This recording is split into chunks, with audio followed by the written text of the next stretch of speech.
Very very good evening to all of you. तो dear student, आज से आपके साथ में मेरा बिजनेस स्टैट्स का सिलेबस स्टार्ट होता है और बिजनेस स्टैटिक्स में सबसे पहले मैं आपके सामने इंट्रोड्यूस करूंगा जिस यूनिट को, उस यूनिट का नाम है इंडेक्स नंबर। यह यूनिट एक मैं आपके लिए गिफ्ट भी बोल सकता हूं, एक यूनिट अपने आप में बिजनेस स्टैटिक्स में आपके लिए तोहफा है जिसमें कि आप 18 में से 18 मार्क्स का स्कोर कर सकते हैं अगर आप बस थोड़ा सा फोकस कर लेते हो। यहां पर थोड़ा सा प्रीवियस ईयर क्वेश्चन के भी साथ के साथ प्रैक्टिस कर लेंगे तो आपके 18 में से 18 मार्क्स कंफर्म हो जाएंगे। लेकिन प्रीवियस ईयर क्वेश्चन पे हम आएंगे चैप्टर को कंप्लीट करने के बाद। वो एक तरीके से हमें सिर्फ क्वेश्चनों को प्रैक्टिस करना होगा, प्रैक्टिस सेशन होता है वो जो प्रीवियस ईयर क्वेश्चन को हम करते हैं। लेकिन पहले आपको इंडेक्स नंबर को समझना होगा, इसके क्वेश्चन को समझना होगा, इसके फॉर्मूले को समझना होगा, फॉर्मूले को इंप्लीमेंट करना आपको पड़ेगा, कुछ क्वेश्चन की प्रैक्टिस करनी होगी। फिर जब प्रैक्टिस सेशन में जाएंगे तो उसमें सिर्फ पीवाईक्यू प्रीवियस ईयर क्वेश्चन को हम डिस्कस करेंगे। तो आइए सबसे पहले आइए समझते हैं कि इंडेक्स नंबर क्या है और क्यों है। बच्चे, एक ओवरऑल टाइम पीरियड के अंदर हर वेरिएबल में चेंजेस आते हैं। एक टाइम पीरियड के अंदर आप देखेंगे तो प्राइस में भी चेंजेस आते हैं। आप सुनते होंगे अपने पेरेंट्स से कि भैया हमारे टाइम में ये चीज इतने की हुआ करती थी, आज ये चीज इतने की है। तो एक टाइम पीरियड में चाहे वो प्राइस हो चाहे वो क्वांटिटी हो, हर एक चीज में चेंजेस आते हैं। उस चेंजेस को ऑब्जर्व करने का जो एक मेथड है वो मेथड है इंडेक्स नंबर। कि अब जो चीज है वो प्रीवियस का कितना टाइम्स हो चुकी है या अब जो चीज है वो प्रीवियस का कितना परसेंट हो चुकी है, उसको हम क्या बोलेंगे, इंडेक्स नंबर। मैं एक एग्जांपल समझाता हूं। बेसिकली बच्चे मान लीजिए मैं दो टाइम पीरियड ले रहा हूं। एक टाइम पीरियड मेरे पास, उसका मैं डेट मेंशन कर देता हूं लाइक 2010 में कोई एक कमोडिटी थी जिसकी अपनी एक प्राइस थी। क्लियर है बच्चे? उसकी प्राइस 2010 में लाइक 10 रुपीज प्राइस हुआ करती थी उस कमोडिटी की। आज 2025 है। आज उसी कमोडिटी की प्राइस में ऑब्जर्व कर रहा हूं कि बेसिकली आज उसकी प्राइस कितनी हो गई है, 15 रुपीज आज उसकी प्राइस हो गई है। तो देख रहे हैं बच्चे, प्राइस में चेंज आया। अब मैं ये यहां पे ये ऑब्जर्व कर रहा हूं कि जो मेरा आज का प्राइस है वो अपने प्रीवियस प्राइस का 2010 के प्राइस का कितना परसेंट हो गई है। तो कंपेयर किससे कर रहा हूं मैं, 2010 से। तो जिससे मैं कंपेयर कर रहा हूं बेसिकली इसको मैं बोलूंगा यहां पर बेस ईयर। इसको क्या बोलूंगा बच्चे में, बेस ईयर। और बेस ईयर को बेसिकली प्राइस है तो P0 से रिप्रेजेंट कर दूंगा। और आज को देख रहा हूं मैं कि आज वाला प्राइस प्रीवियस प्राइस का कितना परसेंट हो गया, तो आज वाले फोकस है। तो ये क्या हो गया, करंट प्राइस, करंट ईयर, जिसको मैं रिप्रेजेंट किससे करूंगा, P1 से। क्लियर है? तो 0 मतलब बेस ईयर और 1 मतलब आपके पास हो गया करंट का। अब मैं देख रहा हूं कितने परसेंट हो गया। तो लाइक मैं यहां पर यही करने वाला हूं बच्चे कि 15 10 का कितना परसेंट हो गया, ऐसे निकालेंगे। जिसके बारे में जानना है वो नोमिनेटर में रखते हैं और जिससे कंपेयर करते हैं वो डिनोमिनेटर में, और इनटू आप 100 करेंगे तो आपको पता है कि 150% हो गया। कितना हो गया, 150% हो गया। क्लियर है बच्चे? तो बेसिकली आप यहां पर कैसे कर रहे हैं, P1 को आपने P0 से डिवाइड कर दिया और इनटू आपने 100 कर दिया। तो आपने रिलेटिव चेंज आपने फाइंड आउट कर लिया। रिलेटिव चेंज मतलब कि कंपेयर कर करके तुलनात्मक परिवर्तन का आपने अध्ययन कर लिया कि भैया जो पीछे था उससे कंपैरेटिवली अब कितना परसेंट हो गया है। तो पीछे वाले का 150% है। तो रिलेटिव चेंज आप ऑब्जर्व करते हैं किसके थ्रू, इंडेक्स नंबर के थ्रू। तो जैसे कि इन्फ्लेशन रेट को हम फाइंड आउट करते हैं, तो वो कैसे करते हैं, इन्फ्लेशन रेट को फाइंड आउट करने में हम इंडेक्स नंबर का यूज करते हैं कि ये जो कमोडिटीज हैं इसके प्राइसेस इस पीरियड में इतने थे, अब इन कमोडिटीज के प्राइस इस पीरियड में इतने हैं। तो हम रिलेटिव चेंजेस फाइंड आउट करते हैं कि इन्फ्लेशन रेट इतने परसेंट है। क्लियर है? समझ में आया बच्चे? तो अगर मैं इस कम्युनिटी की बात करूंगा तो ये लास्ट 15 ईयर्स के अंदर आप देख रहे हैं जो हर चीज अपने आप में इनिशियली कितनी होती है, कोई भी चीज शुरुआत में अगर उसको देखते तो 100% होता है। अब वो चीज कितनी होगी, 150% होगी। तो ये आपके देख रहे हैं 15 ईयर्स में 50% का आपको चेंज देखने को मिला। और इसमें हम जो है बेसिकली शेयर मार्केट के अंदर भी जो परसेंटेज रेंज या फिर जो परसेंटेज चेंज ऑब्जर्व करते हैं over a period of time, उसके में भी हम इंडेक्स नंबर का यूज करते हैं कि जीजिए इतने परसेंट से इतने परसेंट हो गई है, या प्राइस पहले जो शेयर का था इतने परसेंट था, अब वो प्राइस इतने परसेंट हो गया। तो उसका हम ग्राफ या लाइन भी बनाते हैं, बट आपके इसमें कोई ग्राफ की कोई भी यूज नहीं है, सिर्फ आपको न्यूमेरिकली यहां पर आपको फाइंड आउट करना है। तो पहले आप इंपॉर्टेंस समझ पाए इंडेक्स नंबर का क्या है। ये एक रिलेटिवली चेंज आप इसके थ्रू आप फाइंड आउट करते हैं एक over a period of time में। क्लियर है? वो प्राइस का भी सकता है, वो क्वांटिटी का भी सकता है। जनरली इसका यूज क्या है, इन्फ्लेशन को मेजरमेंट करने के लिए, स्टॉक एक्सचेंज के प्राइस में रिलेटिवली चेंज को ऑब्जर्व करने के लिए, इन सब जगहों पर इसका क्या करते हैं, इसका यूज करते हैं। अब बच्चे आइए स्टार्ट करते हैं इंडेक्स नंबर में हम क्या क्या पढ़ने वाले हैं। सबसे पहले तो बच्चे जो इंडेक्स नंबर में हम पढ़ेंगे, इस चार्ट को अपने माइंड में आप अच्छे से ध्यान रखेंगे कि आप methods of construction of index number. तो जो कंस्ट्रक्टिंग इंडेक्स नंबर, आपके पास में दो तरीके की इंडेक्स नंबर होगी। एक तो बच्चे अनवेटेड। अनवेटेड क्या होगा कि वहां पे लाइक आपके पास में कम्युनिटी मेंशन होगा, like A B C D E F, इस तरीके से कम्युनिटी के नाम होंगे, या फिर वो एबीसीडी करके इस तरीके से मेंशन होगा। बस उस कम्युनिटी की क्वांटिटी क्या है वो क्वांटिटी मेंशन नहीं होगी, उन कम्युनिटी की प्राइस मेंशन होगी। तो जहां पर क्वांटिटी एब्सेंस है, क्वांटिटी ही नहीं है जहां पर, उसको क्या बोलेंगे हम? अनवेटेड बोलेंगे। तो इंडेक्स नंबर को दो फेसेस में पढ़ेंगे, एक अनवेटेड। अनवेटेड में सिर्फ और सिर्फ हम कम्युनिटीज हो सकता है, कम्युनिटीज के नेम हो सकते हैं, और हर कम्युनिटी के अपने अपने प्राइस होंगे, और उन प्राइस को हम कंपेयर करेंगे। यहां पर रिलेटिवली चेंज हम प्राइस में फाइंड आउट करेंगे, उसमें क्वांटिटी नहीं होगा, तो उसको हम अनवेटेड इंडेक्स नंबर कहेंगे। और एक हम पढ़ेंगे इसके बाद weighted index number. Weighted index number में क्या होगा, जो कम्युनिटी की बात कर रहा हूं उसकी प्राइस के साथ साथ में उसकी क्वांटिटी भी होगी, कि जब मैं 2010 में लेता था तो इस प्राइस पर कितनी कितनी क्वांटिटी लेता था, आज मैं ले रहा हूं तो इस प्राइस पर मैं कितनी कितनी क्वांटिटी ले रहा हूं, तो क्वांटिटी का भी इन्वॉल्वमेंट आ जाएगा, तो उसे हम क्या बोलेंगे? Weighted index number. तो फिलहाल मैं वेटेड के ऊपर तो बात करूंगा नहीं, क्योंकि ये मेरे आज की क्लास का टॉपिक है नहीं, मैं अनवेटेड के ऊपर बात कर रहा हूं। अनवेटेड को आज सॉल्व करवाऊंगा। अनवेटेड के अंदर ही बच्चे दो पार्ट हैं, एक है सिंपल एग्रीगेटिव मेथड। सिंपल है, साधारण है, तो मतलब समझ जाइए आसान होने वाला है। एग्रीगेटिव मतलब कि आपको एग्रीगेट करना है, और ये कैसा मेथड है? Simple aggregative method. और एक है simple average of price relative method. इसमें तो भैया दो काम करने पड़ेंगे आपको। एक क्या करना पड़ेगा? सिंपल तो ये भी है खैर, लेकिन आपको क्या करना पड़ेगा? Average of price relative method. यहां पे बेसिकली पहले प्राइस को रिलेट करना होगा, रिलेट करने के बाद फिर आपको उसका एवरेज फाइंड आउट करना पड़ेगा। क्लियर है? मैं वन बाय वन समझाता हूं, लाइक मैं पहले सिंपल एग्रीगेट मेथड के बारे में बता रहा हूं आपको, इसको समझिएगा। जैसे एक क्वेश्चन मेरे पास में है, क्लियर है बच्चे? इस क्वेश्चन में मेरे पास में कुछ कमोडिटी है, कह रहा है from the following data calculate the price index for 2013 using 2010 as a base period. तो 2000 आपके लिए क्या है? एज अ बेस पीरियड है। तो 2000 जब एज अ बेस पीरियड है, तो ये जो प्राइस है बेस पीरियड का, ये P0 हो गया, और जो ये 2013 का आपको रिलेटिवली चेंज 2013 में ऑब्जर्व करना है, तो ये बच्चे आपके पास में P1 हो गया। क्लियर है? आगे कहता है base period by the simple aggregative method. नाम से क्लियर है, एग्रीगेट करके आप सिंपल इसको क्या करो, आप इस पर रिलेटिव चेंज को फाइंड आउट करो। अब यहां पर देखिए बच्चे, सबसे पहले आपको बोले या ना बोले कि अनवेटेड है, आपको देख के समझ जाना चाहिए कि कम्युनिटी है उसकी प्राइस है क्या, किसी भी कम्युनिटी की ये प्राइस है, इस कम्युनिटी की ये प्राइस है। तो ए की 2010 में प्राइस, बी की 2010 में, सी की 2010 में, डी की 2010 में, ई की 2010 में प्राइस है, सेम कम्युनिटी की 2013 में क्या प्राइस है वो गिवन है, बट किसी भी कम्युनिटी की क्वांटिटी मेंशन नहीं है। तो देख के पता लग जाना चाहिए आपको कि ये अनवेटेड इंडेक्स नंबर है। अब अनवेटेड इंडेक्स नंबर की बात आ रही है तो आपके पास दो मेथड है। इसमें फर्स्ट मेथड है सिंपल एग्रीगेटिव मेथड। अब बात मैं सिंपल एग्रीगेटिव मेथड की कर रहा हूं, तो नाम से क्लियर है कि बहुत साधारण है। सबसे पहले आप कर लो कि 2010 में इन 5 कम्युनिटी को बाय करने में आपको कितने पैसे देने पड़ते थे, कितने रुपए आपके लग जाया करते थे, कितने आपके खर्च हो जाया करते थे, कब? सन 2010 के अंदर इन 5 कम्युनिटी के ऊपर। तो मैं क्या करूंगा, इन 5 कम्युनिटी का ऐड करूंगा, जिसको मैं कहूंगा ऐड मतलब समीशन। ऐड का मतलब क्या होता है? समीशन। किसका? मैं किस कॉलम का? P0 कॉलम का कर रहा हूं। क्लियर है? आप सिंपल, आपके पास में कैलकुलेटर अलाउड है, तो अपने कैलकुलेटर का यूज करेंगे बच्चे। क्लियर है?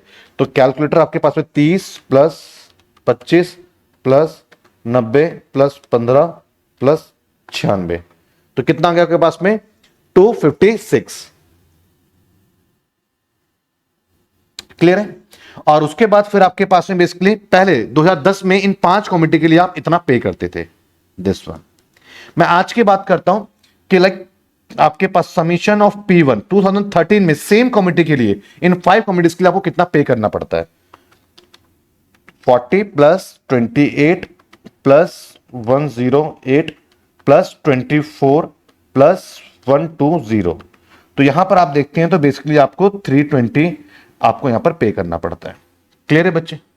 अब यहां पर आप देखें कि बस सिंपल इसका फॉर्मूला करना है कि आपको अब उन कम्युनिटी के लिए जितना पे करना पड़ रहा है, जितना आपको एक्सपेंसेस आपको बेयर करना पड़ रहा है, पहले कंपेरेटिवली वो कितना परसेंट हो गया है। तो इसके लिए सिंपल क्या करेंगे आप? इंडेक्स नंबर को बेसिकली जिससे कंपेयर कर रहे हैं पहले वो, और जिसके बारे में जान रहे हैं बाद में वो लिखते हैं। P01 प्राइस इंडेक्स नंबर, सिर्फ प्राइस को कर रहे हैं हम। क्या आएगा? Summation of P1, summation of P1 upon summation of P0 into 100। इससे क्या पता लगेगा?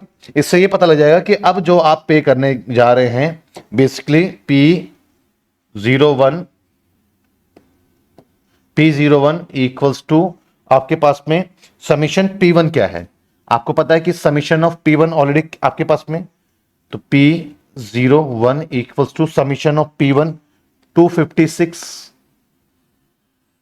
अपॉन समीशन ऑफ P0, ओहो P1 320 है बच्चे, और समीशन ऑफ P0 256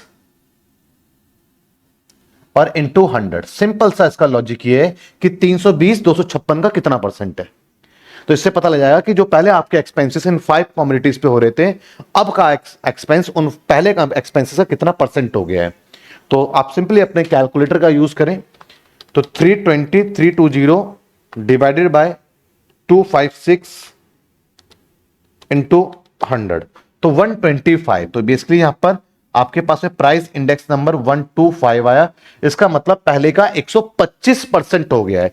तो पहले जितने आपके एक्सपेंसेस हुआ करते थे इन 5 कमोडिटीज पे 2010 के अंदर, अब 2013 के अंदर उन सेम कमोडिटीज के ऊपर अब आपका 125% पहले कंपेरेटिवली, पहले जो भी था वो अपने आप में 100% है, आज के डेट में 125% एक्सपेंसेस हो रहा है। तो 25% जो है बेसिकली आप देख रहे हैं कि आपके एक्सपेंसेस राइज हो गए।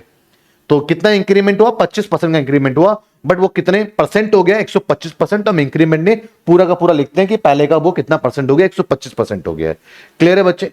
तो उम्मीद करता हूं कि आपको सबसे पहले सिंपल प्राइस इंडेक्स नंबर अच्छे से समझ में आ गया है मुकुल गर्ग। क्लियर है? चलिए आगे बढ़े। अब बच्चे simple average of price relative method, मैंने आपको बता दिया था कि अनवेटेड इंडेक्स नंबर अगर आप करने जा रहे हैं तो बेसिकली इसके अंदर आपको 2 मेथड निकल करके आते हैं सिंपल में, अनवेटेड में। एक तो सिंपल एग्रीगेटिव मेथड। क्यों था simple aggregative method? Simple aggregative method इसलिए था क्योंकि आप जो है एग्रीगेट कर रहे थे और उनको आपस में फिर रिलेट कर रहे थे, तो ये सिंपल एग्रीगेटिव मेथड हो गया। लेकिन अब मैं अनवेटेड के अंदर दूसरे मेथड की बात कर रहा हूं, average of price relative method. यहां पे बच्चे आपको एवरेज निकालना पड़ेगा। एक टास्क तो ये है, एक टास्क ये भी है कि आपको प्राइस को रिलेट करना पड़ेगा, प्राइस को रिलेट करना पड़ेगा। तो प्राइस को आप कहेंगे सर रिलेट कैसे करते हैं? तो आप इंडिविजुअल लेवल पे आप हर कम्युनिटी के प्राइस को रिलेट करते हुए चलेंगे। अब सर ये क्या होता है इंडिविजुअल लेवल पे आप हर एक प्राइस को रिलेट करेंगे, ये क्या होता है? तो आइए जरा इसको मैं समझाता हूं आपको। इसके टेबल के अंदर हम कुछ टास्क बढ़ा देंगे। ये देखिए बच्चे, बस अब बेसिकली मैं क्या कर रहा हूं, रिलेट करूंगा इसमें। रिलेट कैसे होगा? रिलेट कैसे होगा बच्चे? वो देखिए, मैं रिलेट करूंगा, रिलेटिव निकालूंगा कैसे? हर इंडिविजुअल लेवल पे मैं P1 अपॉन P0 इंटू 100 करने वाला हूं। और आपका देखिए बेस ईयर क्या है? 2005 आपका ऐसा बेस ईयर है P0, और आपके 2010 क्या है? करंट ईयर है, तो P1। इसको क्या बोलेंगे? P1 बोलेंगे। अब आप इंडिविजुअल लेवल पे आप कैलकुलेट करें, लाइक 30 आपका जो है, लाइक 30 आपका बेसिकली किसका? 20 का कितना परसेंट है? क्लियर है? तो सॉल्व करेंगे तो 150% आ जाएगा। ये तो कुछ चीज जो डायरेक्ट पता उसमें कैलकुलेटर क्या यूज करना। क्लियर है बच्चे? इसी तरीके से इंडिविजुअल लेवल पे बी जो कमोडिटी है वो 2005 में जिसकी प्राइस 45 था, अब 2010 में 55 हो गया, तो अब वो पहले के कंपेरेटिवली कितना परसेंट हो गया है? तो 45 45 का कितना परसेंट हो गया है? कैलकुलेट करेंगे आप। 55 डिवाइडेड बाय 45 इंटू 100, तो सॉल्व करेंगे 122.22% हो गया है बच्चे। क्लियर है? अगेन अब आपका सी प्रोडक्ट जो है, जो आपके पास में सी प्रोडक्ट है, वो जो 2005 में 50 रुपए में आ जाया करता था 75 रुपए में आता है, तो अब वो कितना परसेंट हो गया है? तो 75 अब आपका 50 का कितना परसेंट हो गया है इंटू 100, तो ये भी आपका क्या है? 150 आएगा। क्लियर है बच्चे? सिमिलर 70 अब जो है आपका, मैं प्रोडक्ट्स डी की बात कर रहा हूं, जो 70 अब 2010 में है, पहले 2005 में 60 का हुआ करता था। तो पहले के कंपेरेटिवली ये 70 अब कितना परसेंट है आपका बच्चे? तो 70 60 का कितना परसेंट है? तो 116.66%। ठीक है बच्चे। सिमिलर आपके पास में 90 85 का कितना परसेंट है? आपका प्रोडक्ट ई है जो कि 2005 में 85 रुपए में आ जाया करता था, अब उसको लेने में 90 रुपए लग जाते हैं। तो अब वो पहले का कितना परसेंट हो गया है? तो सिंपली सॉल्व करेंगे आप यहां पे 90 डिवाइडेड बाय 85 इंटू 100, तो 105.88। क्लियर है बच्चे? अगेन सॉल्व करेंगे तो आपके पास में जो 130 है वो बेसिकली 120 का कितना परसेंट हो गया है? मैं प्रोडक्ट एफ की बात कर रहा हूं। तो सॉल्व करेंगे बच्चे इसको, 130 डिवाइडेड बाय 120 इंटू 100, तो आपके पास में 108.33%। क्लियर है बच्चे? समझ में आया आपको ये? तो आपने यहां पर क्या करा, इससे पहले सिंपल एग्रीगेटिव मेथड में पहले आपने एग्रीगेट करा उनको, फिर उनको रिलेट करा। यहां पर पहले आप रिलेट कर रहे हैं, फिर उसका आप एग्रीगेट करेंगे, फिर आप उसका एवरेज निकालेंगे। मतलब क्या, रिलेट करने के बाद आप इसका एग्रीगेट करेंगे कि एक प्रोडक्ट 150% हो गया, एक प्रोडक्ट बी 122.22% हो गया, एक प्रोडक्ट सी 150% हो गया, एक प्रोडक्ट डी 116.66% हो गया, एक प्रोडक्ट ई पहले कंपेटिबली 105.88% हो गया, और एक प्रोडक्ट आपका एफ अपने प्रीवियस ईयर के कंपेटिबली, बेस ईयर के कंपेटिबली 108.33% हो गया। तो हर प्रोडक्ट में कितना चेंज आया वो आपने ऑब्जर्व करा। अब चेंज ऑब्जर्व नहीं करा, हर प्रोडक्ट अपने इनिशियल कितना परसेंट आ गया, कितना रिलेटिवली हो गया, तो उसको आपने ऑब्जर्व करा। अब इन सबका मैं सम करता हूं कि ऑल ओवर कितना हो गया। तो मैं क्या कर रहा हूं, समीशन ऑफ आर कर रहा हूं। इन सबको मैं ऐड कर दूंगा। एक जो 150 है मेरे पास में, 150 plus 122.22 plus again 150 plus 116.66 plus 105.88 plus 108.33, ये तो कितना है आपके पास में? 753.09। क्लियर है बच्चे? अब मैं क्या करूंगा, इसका एवरेज कैलकुलेट करूंगा। अब करूंगा बच्चे एवरेज कैलकुलेट। तो price index number summation of R upon में ये कितने नंबर ऑफ आइटम्स हैं आपके पास में? एन। ठीक है बच्चे? क्लियर है? अब सिंपली सॉल्व करेंगे आप इसको। P01 इक्वल्स टू आपके पास में 753.09 डिवाइडेड बाय आपके पास में कितना आइटम्स है? 6 आइटम है, this one. And P on an average कितना हुआ? अब हर प्रोडक्ट अपने बेस ईयर प्राइस से कंपेरेटिवली डिफरेंट रिलेटिवली चेंज आपको देखने को मिल रहा है, पर ऑन एन एवरेज चेंज कितना हुआ हर प्रोडक्ट? तो उसका मैं एवरेज कैलकुलेट कर रहा हूं, तो डिवाइडेड बाय क्या कर दूंगा बच्चे? 6। तो ऑन एन एवरेज अगर देख रहा हूं मैं, तो 125.51 चेंज देखने को मिला।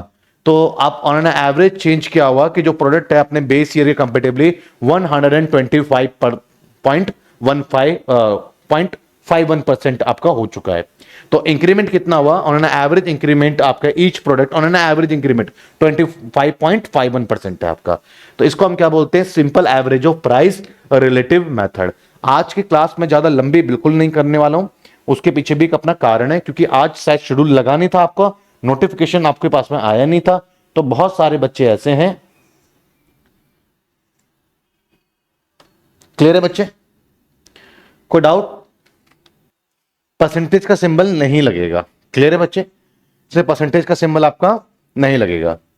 अब देखिए बच्चे, अब आपको सबसे पहले अपने इंडेक्स नंबर में ये समझ में आया, अनवेटेड देखिए इंट्रोड्यूस करना जरूरी है सब कुछ, क्योंकि इसके बाद धीरे धीरे आप आगे बढ़ेंगे। एग्जाम में क्या क्वेश्चन आएगा नहीं आएगा वो तो जब चैप्टर कंप्लीट होगा, जब क्वेश्चन आगे बढ़ेगा तब बता दूंगा ये चीजें आपके एग्जाम में आएंगे।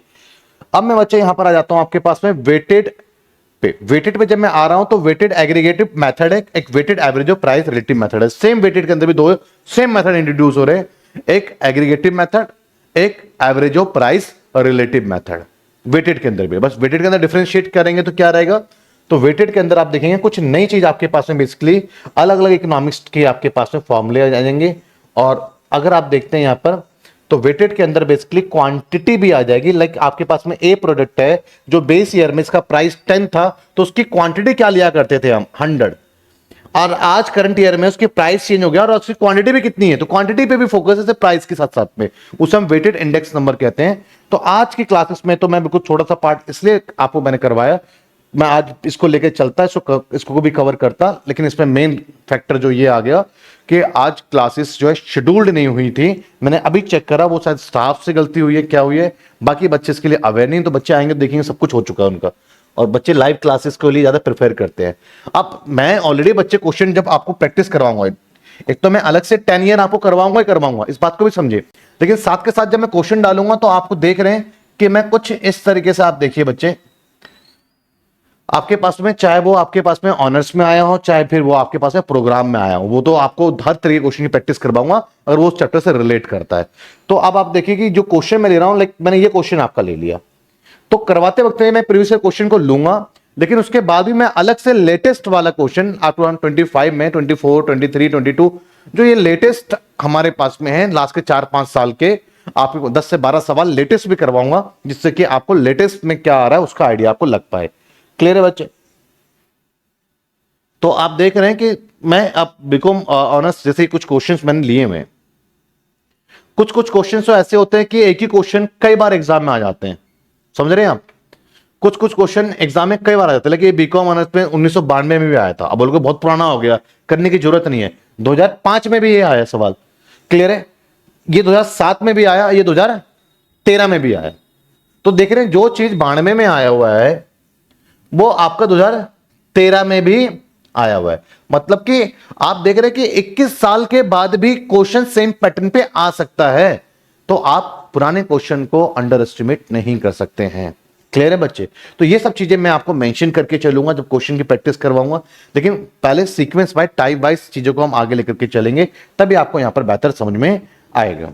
तो मैं आपको पहले बता रहा हूं कि बच्चे आप अपने आप को उस दलदल में मत फंसाओ कि वो क्लासेस बीसीए की भी है, बीबीए की भी है, इसकी भी है, उसकी भी है। आपकी क्लास जिस चीज की है आप सिर्फ वही क्लासेस पे फोकस करेंगे तो आपको आपका एग्जाम ओरिएंटेड चीज मिलेगा, नहीं तो आप इतना अननेसेसरी एक्स्ट्रा आप जो है पढ़ लेंगे और आपका जो एग्जाम में आया वो आपका मिस रहेगा और फिर अपने एग्जाम को आप अच्छे से नहीं कर पाएंगे। तो ऐसे क्लासेस से, ऐसे वीडियो से बचें जिसमें कि 5-7 चीजें टैग होती हैं साथ में। क्लियर है? जो आपके कॉलेज से रिलेटेड है, जो आपके एग्जाम से रिलेटेड है, जो आपके यूनिवर्सिटीज को कवर कर रही है, उसमें आप देखें। क्लियर है बच्चे? तो बच्चे नेक्स्ट क्लासेस में मैं इसको आगे कंटिन्यू करूंगा। थैंक यू बच्चे, थैंक यू सो मच।